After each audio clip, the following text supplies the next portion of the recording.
EPF नियम रे बड़ परिवर्तन एबे मासक मात्र 28 टंका PF कटिबो अकाउंट को आसीबो अधिक दरमा। जदि आपण जने EPF धारक चाकरी करिसंती तेबे आपन पई एक बड़ खबर जानि रखंतु।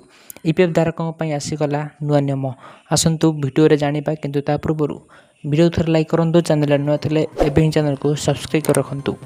नुआ दिल्ली चाकरी करुथिबा व्यक्तियों पई एक बड़ खबर। भविष्य निधि संगठन EPF पक्षरु EPF स्कीम 2026 लागू कराइछि जहाद्वारा PF कटा जीवा नियम रे बड़ा परिवर्तन आसीछि। एणिकी कंपनी गुडिक आपणक मूल दरमा उपरे जेते अधिक PF काटुथिले एबे ताहा बाध्यतामूलक होई रहि परिबो नाही। नुआ नियम अनुसार सरकार 15,000 टंकार सैलरी सीमा धार्य करिसंती। एही सीमा उपरे मासकु मात्र 1800 टंका PF काटिबा बाध्यतामूलक।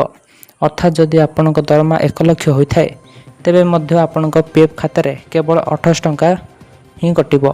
जदि केही कर्मचारी निज भविष्य पई अधिक संचय करिया पई चाहछंती तेबे सेमाने स्व इच्छा अधिक PF कटाई परिबे।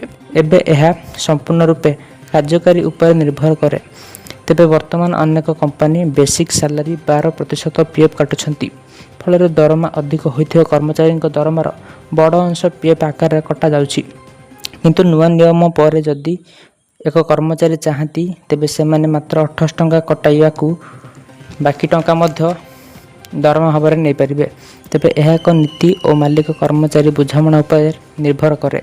केवल PF कटा जीवन है PF उठाइबा मध्य अधिक